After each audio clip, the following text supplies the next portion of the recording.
भजन किए, त्रिकाल में कभी कोई सुखी, शांत, आनंदमय, निर्भय ये पद की प्राप्ति नहीं कर सकता।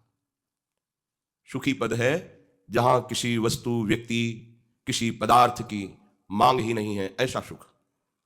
निर्भय पद ऐसा है जहां कोई भय का लेश भी नहीं, क्योंकि जिसके भय से भयभीत होकर मृत्यु काम करती है, काल भी जिसके भय से भयभीत रहता है, वो ऐसी निर्भय भुजाओं का आश्रय पा लेता है, परम शांत चित्त हो जाता है, कोई भी द्वंद्व उसे विचलित नहीं कर सकता। ऐसी अगाध महिमा है प्रभु की कि जो भक्त उनकी उपासना में अपने चित्त को समर्पित करता है, इतने समर्थ होते हुए प्रभु उसको इतना प्यार करते हैं कि जैसे बछड़े के पीछे गाय रंभाती डोलती है, ऐसे। और सामर्थ्य ऐसी आज तक कोई पार नहीं पा पाया, न वेद, न ऋषि, न मुनि। पर हम ऐसी मंद बुद्धि से युक्त हो गए हैं, माया के द्वारा हमारा ज्ञान ढक दिया गया है कि हम चाहते तो सुख है, शांति है, आनंद है, विश्राम, थक गया जन्म मरण के चक्र से, अब मुझे विश्राम चाहिए जहां ये दुख ना हो, जन्मना है, रोग ग्रसित होना है, अभाव है, नाना प्रकार की विपत्तियां हैं, और आखिरी विपत्ति मृत्यु। थक गया इनको भोगते भोगते, अब ऐसा विश्राम स्थल जहां इनका प्रवेश नहीं, वो है श्री भगवान। पर हमारी ऐसी मंद बुद्धि है कि हम विषयों के द्वारा सुखी होना चाहते हैं और नाशवान शरीरधारियों के बल से हम निर्भय होना चाहते हैं, और धन संपत्ति के बल से हम बड़े होना चाहते हैं, लोक सम्मान से हम शांत होना चाहते हैं, हमारा बड़ा प्रतिष्ठा है, बड़ा मान है। ये भ्रम हो गया हमें, हमारी बुद्धि मंद पड़ गई है। अगर हमारे जीवन निर्वाह के लिए धन चाहिए ही, माना आपकी स्थिति नहीं है ऐसी, आपको धन चाहिए, तो आप अधर्म का आश्रय मत लीजिए। आप पापाचरण करके धन का संग्रह करेंगे, वो आपके परिवार को, आपके शरीर को, आपकी बुद्धि को, मन को महान अशांत कर देगा। पर आपकी बुद्धि पवित्र नहीं है तो निर्णय ठीक नहीं कर पाती, तो लगता है इन किन प्रकारेण धन आना चाहिए जिससे हम अपने परिवार को सुखी कर सकें और हम सुखी हो सकें। आपको धन चाहिए तो परम धनी श्री हरि, श्री कृष्णचंद्र जी का आश्रय ले लो। विश्वास कीजिए, आपकी मांग खत्म कर देंगे, इतने बड़े वो दाता है। आपको ऐसा संतोष धन प्रदान करेंगे कि बाहर के बड़े बड़े धनवान भी उस संतोष सुख की झांकी कल्पना भी नहीं कर सकते जो आपको प्राप्त होगा। जिसे संतोष सुख प्राप्त हो गया वो ब्रह्मा से भी बड़ा धनी हो गया। ये संतोष भगवत कृपा से प्राप्त विवेक के द्वारा होता है। अगर हमको लौकिक धन भी चाहिए तो उन्होंने ही तो प्रकट किया है। इस पृथ्वी में खाने हैं, जैसे गेरू की लाल मिट्टी हुई, ऐसे ही तांबे की, स्वर्ण की, हीरे की, ये सब खाने हैं। और एक भ्रकुटी के संकेत मात्र से माया ने सब रच दिया। आपको कुछ चंद रुपए चाहिए, कुछ थोड़ा सा हमें सुख सामग्री चाहिए, तो अधर्म का आचरण लेकर क्यों भटक रहे हो? मालिक से मांगो, जगत के मालिक हैं, आप उनके अंश हो, इनसे अपनापन करो। प्रभु आपने जीवन दिया है तो जीने की व्यवस्था जो हमें चाहिए वो दे दीजिए। बिना मांगे वो सबको जीवन धारण करने की आवश्यकता दे रहे हैं, पर आपको जो चाह करनी है तो इन्हीं से कीजिए। अगर किसी भी तरह से प्रभु का आश्रय ले लिया जाए तो मंगल कर देते हैं। भगवान का आश्रय लो, नहीं तो छूट दिए। भगवान को दया नहीं आती? नहीं। क्यों? क्योंकि कष्ट है नहीं। जो भगवान का अंश आत्मा है उसे कभी कोई मार ही नहीं सकता, और शरीर टिक नहीं सकता, परिवर्तनशील है। उनकी दृष्टि में कोई दुख नहीं है। तुम्हारी दृष्टि में दुख, अगर निवृत्त करना चाहते हो दुख और भय को, तो पुकारो भगवान को, दूसरा उपाय नहीं। ये जो दूसरा उपाय लेते हो वो दुख ही है। दुख से दुख की निवृत्ति नहीं हो सकती। अगर हमें दुख से निवृत्ति, संकट से निवृत्ति पानी है तो श्री भगवान की। अश्वत्थामा को जब पांडवों ने निस्तेज कर दिया तो ब्रह्म ऋषि की संतान है, भले वो धनुर्वेद ज्ञाता है पर है तो ब्रह्म ऋषि। तो ब्रह्मणत्व से संपन्न और ब्रह्मास्त्र का ज्ञाता, उसने सोचा अब कुछ भी हो इनके वंश का ही नाश कर देंगे। कर सकता था, अगर भगवान का आश्रय हो तो निश्चित कर सकता था, क्योंकि उसमें ब्रह्म तेज भी विद्यमान था और ब्रह्मास्त्र का भी ज्ञाता था। तो उसने 5 बाण ब्रह्मास्त्र से संधान करके पांडवों के ऊपर छोड़े, और 1 बाण ब्रह्मास्त्र से संधान करके उत्तरा के गर्भ में वंश निर्वीच कर दूंगा, ऐसा उसने संकल्प किया। ये अमोघ अस्त्र है ब्रह्मास्त्र, इसे कोई काट नहीं सकता। जैसे नारायणास्त्र है, कोई नहीं काट सकता। ये सब अमोघ दिव्यास्त्र हैं, ये भगवत स्वरूप है। अब तो इनके धारण करने की क्षमता ही नहीं, वो तेज ही नहीं, वो तप ही नहीं, वो मंत्र ही नहीं है। जे ही उत्तरा ने देखा कि ये जाज्वल्यमान ब्रह्म तेज से संपन्न ब्रह्मास्त्र आ रहा है, अब तो ये भस्म कर देगा, कोई नहीं बचा सकता, कोई नहीं बचा। ये ऐसा है, कोई नहीं बचा सकता। मॉर्निंग माँ, ब्रेकफास्ट। किसी की तरफ उनकी वृत्ति ही नहीं गई, सीधे भगवान श्री कृष्ण की तरफ भागी हो। अपने गर्भ की रक्षा के लिए श्री भगवान कहीं दूर नहीं है, हम सबके हृदय में है। हम जहां हैं वहां हैं, क्योंकि जब सब जगह हैं तो यहां भी हैं, सब में हैं तो हम में भी हैं, सबके हैं तो हमारे भी हैं। सर्वशक्तिमान है, वो सब कुछ कर सकते हैं। पाहि पाहि महायोगिन देव देव जगतपते, नान्यम त्वद भयम पश्ये यत्र मृत्यु परस्परम। बड़ी सुंदर बात कही। त्राहिमाम प्रभु त्राहिमाम, मेरी रक्षा कीजिए, क्योंकि आपके अतिरिक्त त्रिभुवन में कोई ऐसा नहीं जो मेरी रक्षा कर सके। यह बात किसी विशेष भक्त के हृदय में आती है। यह बात द्रौपदी के भी हृदय में नहीं आई थी। केवल प्रभु का आश्रय नहीं लिया था उन्होंने, 5 पतियों का आश्रय लिया था, सभा में बैठे धर्मात्माओं का आश्रय लिया था, अपनी भुजाओं का आश्रय लिया था, अपने दांत का आश्रय लिया था, केवल प्रभु का। कोई भी विपत्ति आते ही सीधे हरि शरणम। अगर तुम्हारा कुछ बिगाड़ ले तो हमें बताना, कहीं भी कोई भी विपत्ति हो।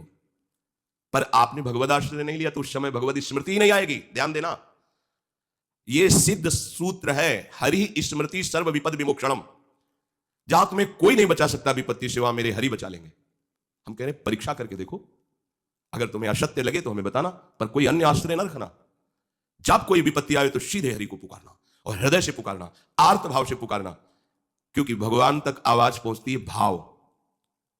भाव पूरित टेर ही करती मुझे लाचार है, भाव बिन सुनी पुकारे मैं कभी सुनता नहीं। स्पष्ट समझ लीजिए, भाव पूरित टेर ही करती मुझे लाचार है, भाव का भूखा हूं मैं और भाव ही एक सार है, भाव से मुझको भजे तो भाव से बिना। ये हम कहानी नहीं सुना रहे आपको, ये सब सत्य विषय है। जीवन में आप भी अनुभव करके देखो, भगवान कोई कहानी नहीं है, त्रिकाल सत्य सच्चिदानंद है, अभी हैं, इसी क्षण है, हमारे समीप है, हमारे हृदय में, हमारे प्यारे हैं, लाडले हैं। प्रभु नान्यम त्वद भयम पश्ये यत्र मृत्यु परस्परम। यहां हम किससे सहयोग मांगे? सब मृत्यु से भयभीत है, कोई मृत्यु पर विजय प्राप्त नहीं कर सकता, तो इनसे हम आश्रय क्या लें इनसे कि हमारी रक्षा कर लेंगे। खुद मरने वाले हैं, आज नहीं तो कल, समय ऐसे जाता है ऐसे। बोले कितने साल के हो? बोले 50 वर्ष, 60 वर्ष के हो गए।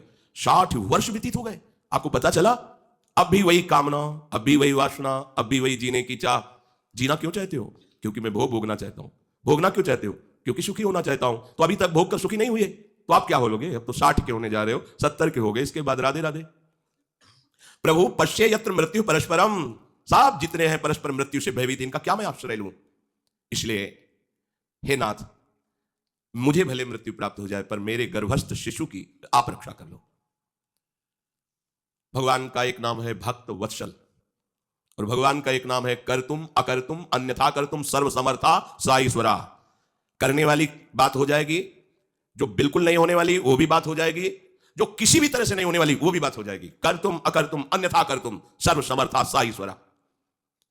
उपधार्य वचस्तस्या भगवान भक्तवत्सलः, अपांडवमिदं कर्तुम द्रोणेरस्त्रमबुध्यत। पांडवों से हीन कर दूंगा, निर्वीज कर दूंगा इस पृथ्वी को, ऐसा संकल्प करके घोर ब्रह्मास्त्र का संधान अश्वत्थामा ने किया था। पर भक्तवत्सल भगवान तुरंत सुदर्शन चक्र को आज्ञा करी, ब्रह्मास्त्र के तेज को शांत कर दो। भगवान का निज पार्षद सुदर्शन चक्र, जिसका त्रिभुवन में कोई जोड़ नहीं, सिर्फ भगवान, दूसरा कोई नहीं उसे शांत कर सके। सुदर्शन जी को कोई शांत कर दे, किसी में सामर्थ्य नहीं। भगवान लीला विहारी हैं, ये उन्हीं के दिव्य अस्त्र, उन्हीं के स्वरूप है। ब्रह्मास्त्र को एक क्षण में शांत किया, जो 5 ब्रह्मास्त्र पांडवों की तरफ आ रहे थे, और गर्भस्थ शिशु की रक्षा के लिए सुदर्शन को आदेश नहीं किया। आप तत्काल कवच बनकर के गर्भस्थ शिशु को ऐसे अंदर प्रवेश, भगवान के लिए कोई कठिन कार्य थोड़ी है। हृदय से गर्भ में आ गए और गर्भस्थ शिशु का कवच बन गए, तो ब्रह्मास्त्र क्या भगवान के श्रीअंग का स्पर्श कर सकता है क्या? नहीं, भगवान के श्रीअंग के तेज से तत्काल शांत हो गया, अंतर ध्यान हो गया। उसी गर्भस्थ शिशु को वहीं श्री कृष्ण का साक्षात्कार होता है। जब वो बाहर प्रकट होते हैं तो उनका नाम परीक्षित रखा जाता है। वही समय परीक्षा, जिसको मैंने गर्भ में देखा वो कहां है, कौन है, कौन है? आपको अगर कष्ट निवृत्ति चाहिए तो इनसे बड़ा कौन होगा जो आपको बचा? यहां कौन बचा सकता था? उत्तरा के गर्भ की कोई रक्षा कर सकता था क्या ब्रह्मास्त्र से? नहीं, पर श्री भगवान। कुंती जी आई हाथ जोड़कर खड़ी हुई, भगवान हम आपसे एक वरदान चाहते हैं। क्या? तो कहा विपदा शंतुना शश्वत तत्र तत्र जगदगुरु भवतो दर्शनम यत्स्याद पुनर्भव दर्शनम। प्रभु मुझे विपत्ति दे दो, और पग पग पर विपत्ति दे दो। तो भगवान हंस दिएगा। आज तक तो किसी भक्त ने ऐसा नहीं मांगा। आप विपत्ति क्यों चाहती है? सब चाहते हैं संपत्ति मिले, विपत्ति का मुख न देखना पड़े।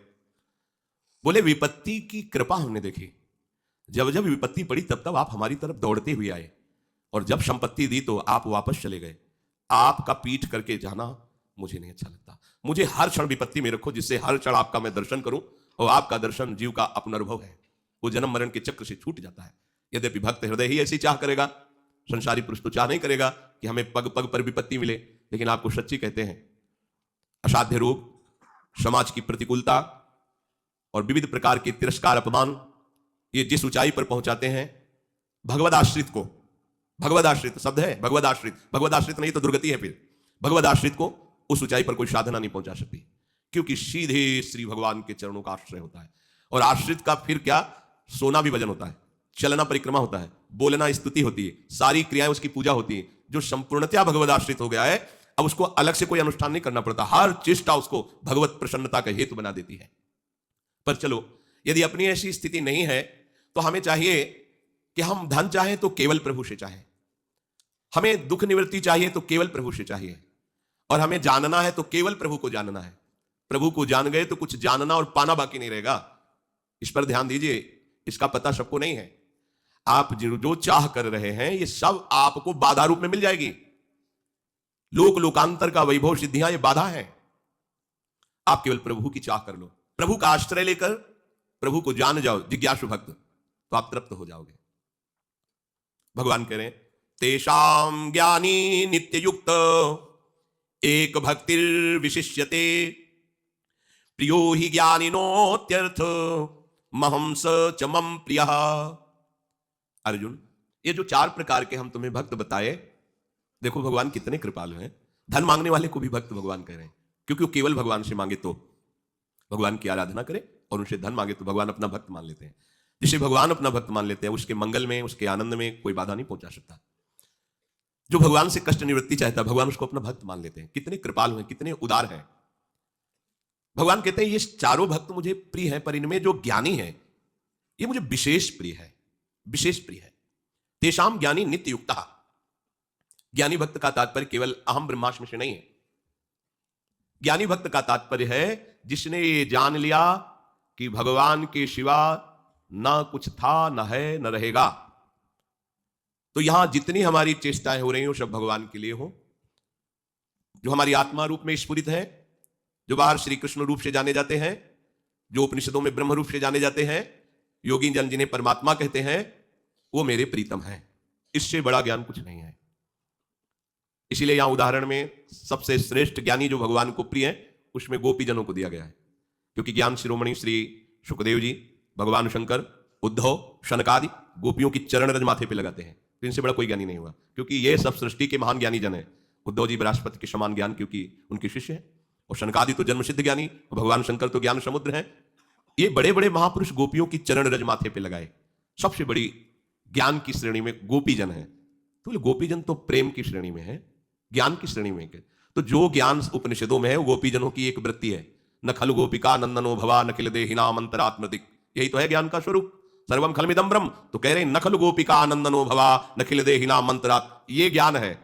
और इस ज्ञान में स्थित होते हुए या दोहने अवहनने मथनोपलेप प्रेंखेंखनार्भरुदितो क्षणमार्जनादो गायन्ति चैनमनुरक्त धियो श्रुकंठयो धन्या ब्रजस्त्रियः उर्क्रम चित्तयाना। ये गोपियां परम धन्य है। देखो इनकी दिनचर्या, ये गऊं का दूध दूहते समय, धान कूटते समय, दही मत्ते समय, आंगन लीपते समय, बालकों का पालन पोषण करते समय, जितनी भी सेवाएं गृहस्थी की है सब ये कर रही हैं। पर इनका चित्त श्री कृष्ण में लगा हुआ है और वाणी से नाम कीर्तन कर रही, गुण कीर्तन कर रही। ये है सबसे बड़े ज्ञानी का लक्षण। आज अपने लोग थोड़ा ज्ञान प्राप्त कर लेते हैं तो बोले मूर्ति पूजा निषेध, ये ठाकुर जो साकार रूप लिए हुए हैं ये मायाकृत है। ज्ञान क्या प्राप्त हुआ? अगर आपको वास्तविक ज्ञान है तो सर्वम खलमिदं ब्रह्म, तो निषेध क्या बचा इसमें? क्या ज्ञान हुआ? पर वो है अपने मन में ही ज्ञानी मान लेते हैं और फिर बोलने लगते हैं। असली ज्ञानी कौन? जो आत्मस्वरूप में भी प्रभु को देख रहा है और प्रीतम रूप में भी प्रभु को देख रहा है और सारी चेष्टाएं व्यवहार की करते हुए प्रभु का निरंतर नाम जप कर रहा है। आजकल अपने लोग ऐसे ज्ञानी हो जाते हैं कि ज्ञान को थोड़ा सा पढ़ लिया है, केवल अनुभव नहीं हुआ, बोध नहीं हुआ, और हम एक दूसरे की अवहेलना और निंदा करने लगते हैं, एक दूसरे संप्रदाय की, एक दूसरी उपासना की। परिणाम माया में ही भटकना होता है और हम कहलाते हैं ज्ञानी। देखो ज्ञानी शनकादि है, क्या है इनका चरित्र, हरिशरणम निरंतर जपते हैं और भगवान की चर्चा परस्पर, चार महात्मा ये चारों भाई, कोई प्रवक्ता बन जाता है, तीन श्रोता बन जाते हैं, हर समय चलती रहती, अखंड भगवान की गुण लीला का गायन श्रवण और नाम कीर्तन, यह है ज्ञान का स्वरूप। वही आत्मा है, वही हमारे प्रीतम है। भगवान शंकर का माता को श्रोता बना दिया, जगदम्बा को, और जगत पिता स्वयं वर्णन कर रहे हैं, कभी मां वर्णन कर रहे हैं तो प्रभु सुन रहे हैं। निरंतर नाम जप करते हुए जहां जहां भगवान की अवतार लीला की कथा होती, ये पहुंच जाते हैं भगवान शिव सुनने। आजकल हम ऐसे ज्ञानी हैं, भगवान की चर्चा निषेध, भगवान की पूजा निषेध, भगवान के अवतार को भी ना मानना, और हम ज्ञान वर्णन करते हैं। तो क्या होता है फिर, ये जो त्रिगुणात्मिका माया है, फिर ऐसे भगवान बनने वालों को बता देती है कि नहीं तुम भगवान नहीं, भगवान तो कोई और है, बता देती है। हम ब्रह्माष्टमी, हाँ है, मार्ग है ऐसा, ये नहीं कि हम नहीं जानते वो मार्ग, वो मार्ग है। उस मार्ग में जब हम तन्मयता प्राप्त करते हैं तो तरंग समुद्र में लीन हो गई, ऐसे वो ब्रह्म स्वरूप हो गया। अब तरंग का नाम रूप नहीं बचा, खो दिया तो समुद्र हो गई, पर जब तक नाम रूप था तब तक तरंग ही है, समुद्र में ही खेल रही है। समुद्र ऐसी अनंत तरंगें पैदा करता है, एक भी तरंग में ऐसी ताकत नहीं कि समुद्र पैदा कर ले। हाँ वो समुद्र ही है, जहां उसका नाम रूप खोया वो समुद्र में लीन हो गई, ये बात है हम ब्रह्माष्टमी की। आज तक कोई ऐसा महात्मा ब्रह्मबोध संपन्न नहीं हुआ कि मध्याह्न का सूर्य अंतर्ध्यान चंद्रमा प्रकट हो गया, बीच में रात्रि प्रकट कर दी। भागवती क्रम की तो बात जाने दो, प्रकृति के क्रम को कोई बदल दे ऐसा कोई पैदा नहीं हुआ। भगवान के समान सिर्फ भगवान है, उनका चिंतन करके हम उनमें लीन हो जाते हैं, इसलिए उनको भी भगवत स्वरूप ही कहते हैं। पर कोई भगवान के नाम को मिटा के, भगवान की सेवा को मिटा के, भगवान की रूप लीला को मिटा के अपना चरित्र गवावे, अपनी पूजा करवावे, अपना नाम जपवावे, अपने को भगवान साबित करना चाहे तो फिर माया कसौटी में कस लेगी, क्योंकि वो दूसरा पति नहीं स्वीकार करती है, वो अनन्य है। मायापति तो एकमात्र श्री हरि है। अगर दूसरा कोई पति बनना चाहेगा तो उसकी गति कर देती है, जिसके आगे दा और छोटा की मात्रा लग जाती है, अब पूरा समझ लो तो दुर्गति कर देती है बड़े बड़ों की। इसलिए ये बड़े बड़े सृष्टि के महात्मा जन जो ब्रह्मबोध संपन्न है वो भी हरि शरणम बोलते हैं, हे हरि मैं आपकी शरण में हूं, चाहे कोई भी हो। अगर हमारे प्रभु का भजन नहीं करता, देखो हमने देखा है ब्रह्मलीन संपन्न महापुरुषों को, जब उनको प्रणाम करो तो कहते हैं नारायणाय नारायणाय, और उनकी प्रणाम करने की शिक्षा उन्हीं से मिली कि ओम नमो नारायणाय, स्वामी जी ओम नमो नारायणाय, वो कहते हैं नारायणाय ना, ये हरि का ही तो नाम लिवा है। आपस में मिलेंगे हरि ओम, नाम भगवान का स्मरण करें, हरि ओम ये नाम लेंगे, स्वामी जी ओम हरि, बोले हरि ओम, ओम हरि, ओम हरि, ओम प्रणव भगवान का नाम, हरि भगवान का नाम। कोई भी ज्ञानी कैसे भगवान के नाम की निंदा कर सकता है, कैसे भगवान की रूप सेवा का निषेध कर सकता है, कैसे भगवान के लीला गुण गायन के बिना जी सकता है। पूज्यपाद ब्रह्मलीन महामहिम श्री उड़िया बाबा जी महाराज जहां बैठते वहीं भगवत चर्चा शुरू करवाते। ऐसे यहां कथा हो रही, आप पद्मासन लगाए बैठे हैं, रास हो रही, आप पद्मासन में बैठे हैं। आज हम ऐसे ज्ञान प्राप्त कर लेते हैं कि भगवान का ही अस्तित्व मानना मना कर देते हैं, तो ये ज्ञान नहीं। भगवान यहां कह रहे हैं कि तेषाम ज्ञानी नित्य युक्त एक भक्तिर विशिष्यते, वो ज्ञानी मुझे बहुत प्रिय है जो निरंतर मेरा स्मरण करता रहता है। भगवद स्मरण रहित जीवन अज्ञान ही है। अगर ज्ञानियों में किसी को अग्रणी कहा गया है तो श्री हनुमान जी महाराज के आगे शब्द पाया गया है, बुद्धिमताम वरिष्ठम, वरिष्ठम सबसे श्रेष्ठ, ज्ञानी नाम अग्रगण्यम। पर भगवान राम जी के ऐसे चरण कर कमल में लिए हुए मुख में निरंतर श्री राम रोम रोम कीर्तन करता रहता। ये देखो ज्ञानी, ज्ञान शिरोमणि हरिवाहन श्री गरुड़ जी महाराज, उनके आगे गरुड़ महाज्ञानी गुण राशि। सेवा क्या है, भगवान को अपनी पीठ पर विराजमान करके उनकी आज्ञा के अनुसार विचरण करते हैं और उनके पंखों से शाम वेद का गायन होता रहता है।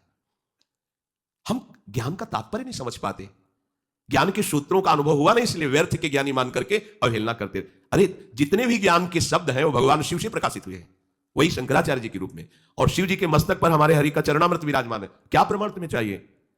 भगवान शंकर निरंतर चरणामृत हरि का अपने माथे पे रख करके उनका गुणगान करते रहते हैं। जो ज्ञानाभिमान में भगवान के नाम की, रूप की, लीला की, धाम की अवहेलना करे, ऐसे ज्ञानी को मन से भगवत स्वरूप मानकर प्रणाम करो, उनके वचन मत सुनना, हमारी प्रार्थना है, नहीं तो तुम्हारा जीवन व्यर्थ चला जाएगा। जो हमारे प्रभु श्री हरि के नाम की, उनके रूप की, उनकी लीला की, उनके धाम की महिमा की निंदा करे वो अज्ञानी ही है, कहीं भी कोई भी हो। क्योंकि जो ज्ञानी है उसके लिए तो निंदा का पात्र कोई बचता ही नहीं है, क्योंकि ज्ञान का स्वरूप ही है सर्वम खलमिदम ब्रह्म नेहानास्ति किंचन। ज्ञान का स्वरूप ही है ईशावास्मिदम सर्वम यत्किंचे जगत्याम जगत, एक कण भी जगत का ऐसा नहीं जो हमारा ईश्वर में विद्यमान हो, यही तो ज्ञान है। अब वो निंदा क्यों करेगा? उसकी रुचि है। अभेद भक्ति के द्वारा वो भगवान में लीन हो जाता है। पर निंदा स्तुति तो अज्ञान का लक्षण है। किसी व्यक्ति की अवहेलना नहीं करेगा ज्ञानी, फिर श्री भगवान के नाम रूप की अवहेलना कैसे कर सकता है? भगवान की सेवा में लगे हुए जनों की अवहेलना कैसे कर सकता है? तो इसीलिए यहां उदाहरण में कहा कि भगवान को ज्ञानी बहुत प्रिय है, पर वो जो निरंतर भगवान के स्मरण में तन्मय है और भगवान की लीला गुण का गायन करता रहता है, चाहे श्री शुकाचार्य जी हो या शौनक जी हो या सूत जी हो, इनको कोई ज्ञान की कमी है क्या? पर देखो ना, ये भगवत चरित्र रस के कितने रसिक है। हर समय श्री सुखदेव जी भागवत का श्लोक उच्चारण करते रहते, बिना भगवत लीला के जी नहीं सकते। इनकी जैसे व्यसनी का नशा होता है कि इसके बिना हम नहीं रह सकते, ऐसे ही ज्ञानियों का नशा है भगवान का चरित्र, भगवान का लीला गुण श्रवण। एक भक्तिर विशिष्यते, ज्ञान वही जिसमें भगवत प्रेम प्रकट हो जाए। अगर आत्मरति नहीं हुई तो वो ज्ञान किसी काम का नहीं। जिसे हम भक्ति में कृष्ण रति कहते हैं, ज्ञान में आत्मरति है। वो आत्मावान, आत्मक्रीड़ारत स्वरूप स्थित महात्मा वो भगवान का ही स्वरूप है। पर कहीं वो भगवान की निंदा, आज तक हम ऐसे महात्माओं को कभी ऐसी निंदा करते नहीं देखा। गंगा किनारे गुरु कृपा से ऐसे बहुत से ब्रह्मलीन महात्मा मिले जो वास्तविक ब्रह्मबोध संपन्न थे। अब तो बस केवल शास्त्रों में लिखा है और बातों में है। ब्रह्मबोध प्राप्त करना बहुत कठिन बात है। साधारण भक्ति में चलना तो हो नहीं पा रहा ब्रह्मबोध, लेकिन अब धीरे धीरे वो पवित्रता, वो साधन, वो संयम, वो निष्ठा, वो सब जा रही है।